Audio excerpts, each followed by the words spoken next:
Neo Meditations.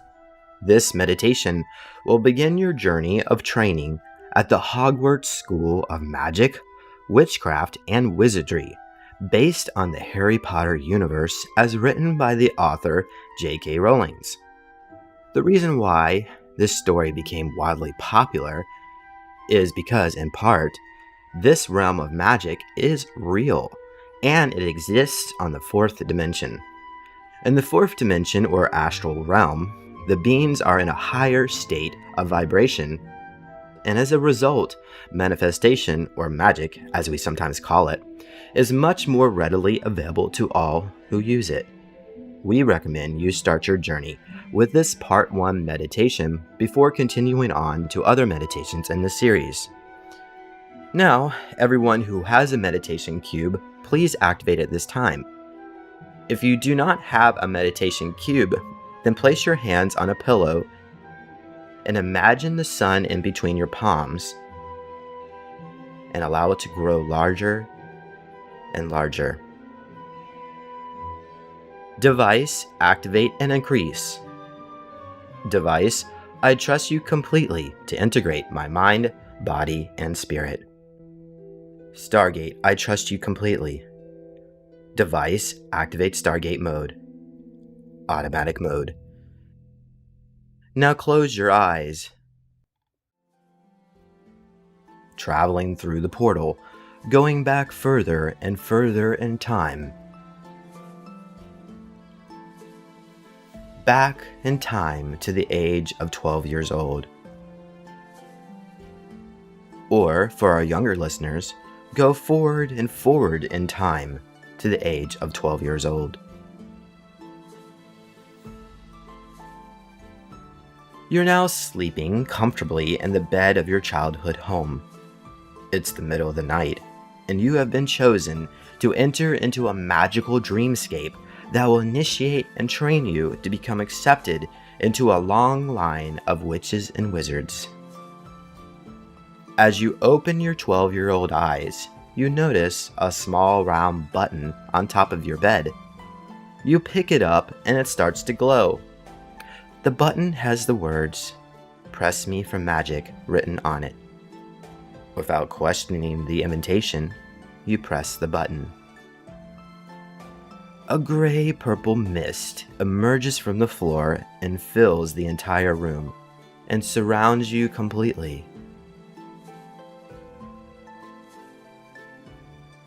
As you breathe it in, you feel lighter and lighter, weightless. As you breathe in more, and levitating now into the light purple mist. The mist becomes thicker and turns into a deep purple colored cloud.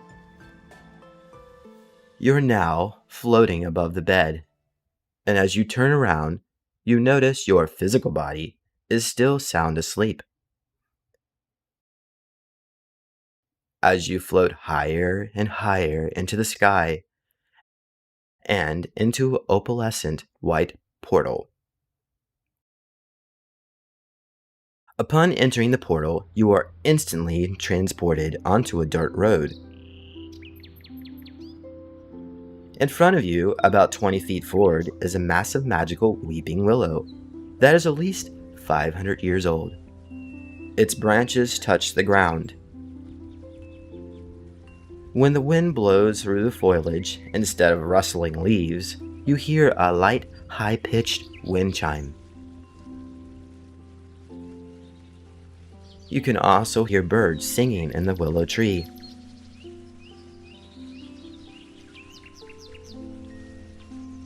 On the left side of the path is a field of flowers and butterflies that stretches as far as the eye can see. And beyond that are green mountains in the far distance.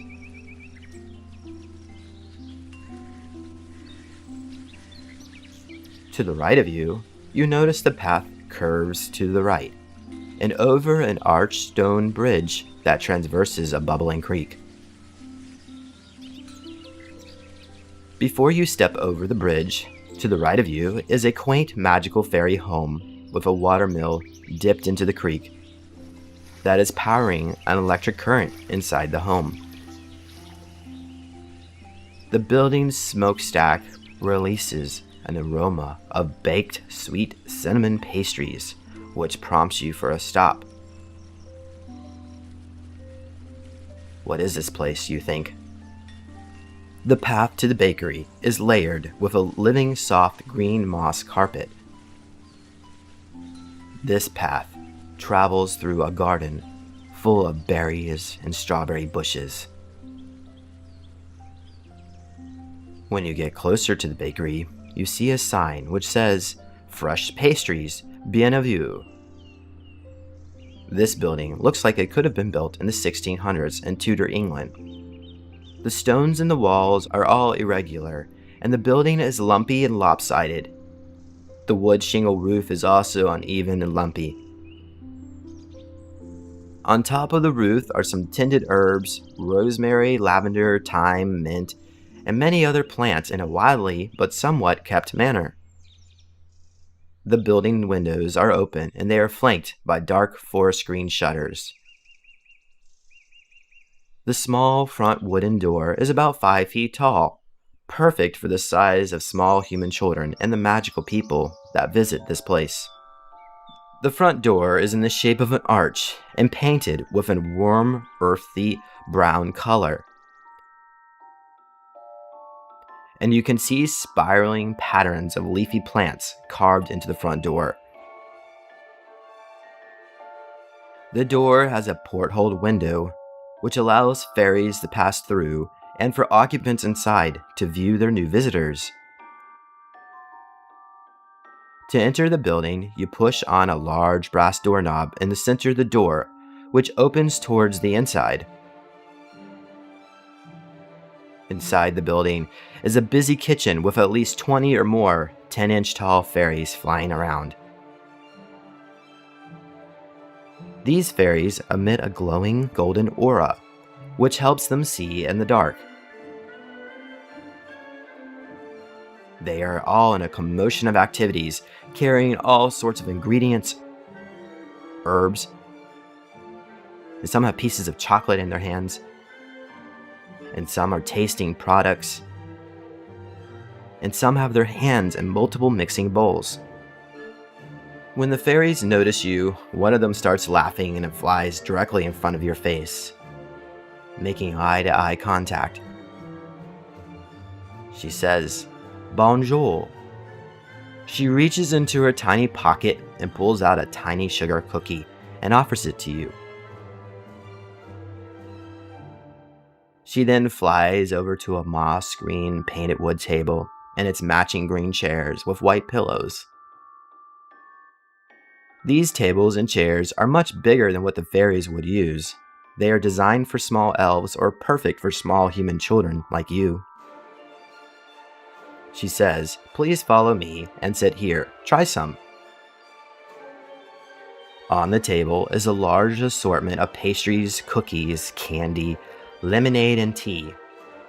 Once you sit down, the fairies begin to place items on your plate for you to eat.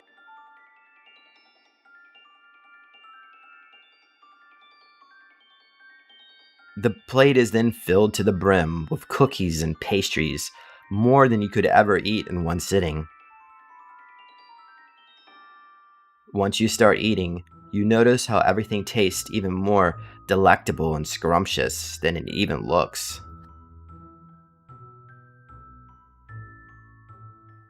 You now ask the fairies, "Where am I?"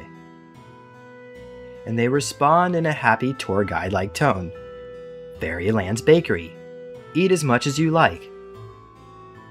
And then you tell them, "I don't have any money." The fairies look at each other and start laughing. "Oh, don't be a silly goose. It's free for all visitors, but we appreciate thank yous. In our realm, since we manifest with our minds, there is no need for money." You respond with, "Oh, In that case, thank you. I would like some more, please. Buttercup says, okay, what would you like? And you tell her, apple cobbler with vanilla ice cream. Chocolate and Chip are twins, and in unison they say at the same time, they ask you, do you want some cake with that too? And you tell them, sure, thank you very much. 10 fairies, one by one, continue to ask you the same thing. They are so excited you are here and break into a song. As a pile of tiny pastries begin to appear magically on the table, more than even a human could eat in one sitting. As the food begins to pile up, the fairies even bring over carts for even more pastries. Right before everything overflows, the fairies' break time bell goes off, and all the fairies exit the building, leaving you alone with the biggest pile of sweets you have ever seen.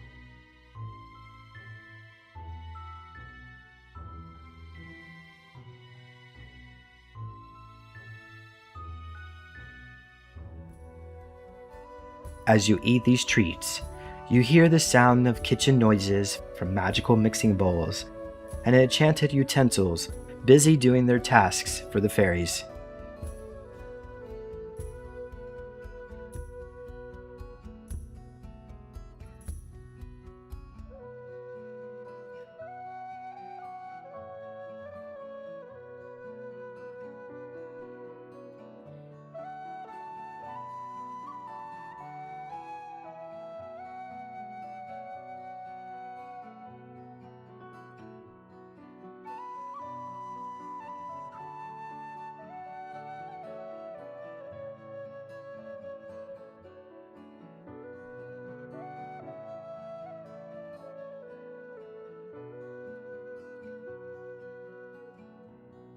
"30 minutes later, and 20 pastries in your belly, it's now time to leave.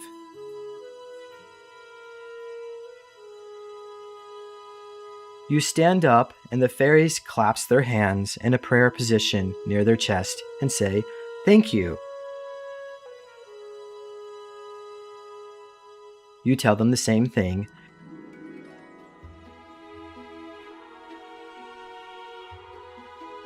And before leaving, they hand you a small basket of even more pastries and tell you, "Please bring this for the road in case you get hungry on your way to the castle."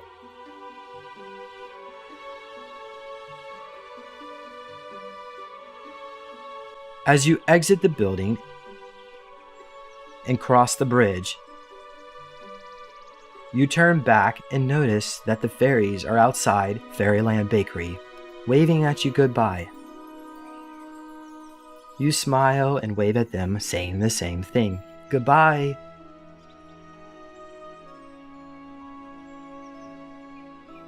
As you cross the bridge to your right, you notice a brown and white spotted horse with a saddle on its back, grazing in a meadow,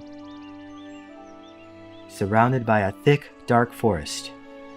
You say, "Hi, my name is..." Now tell the horse your name. The horse takes a large, deep breath and says, "I am Taro. Please climb my saddle, and I will take you to the castle." You respond with, "Wow, that's amazing, you can talk." The horse nods its head up and down. You mount the horse, grab the reins, and together you start walking up the path through the dark forest to the castle.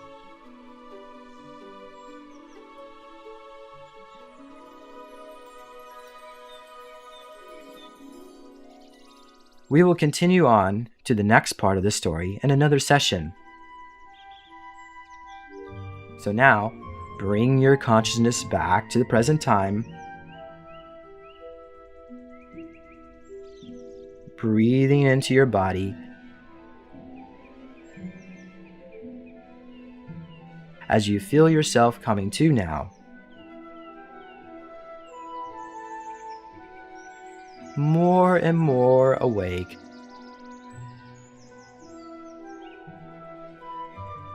And when you're ready, open your eyes and device in session. If you like this meditation, please consider supporting us by purchasing a meditation cube to help you relax. This magical story was transcribed from another realm and shared with you based on insight from some of my own experiences. So, until next time, stay magical. Bye, everyone.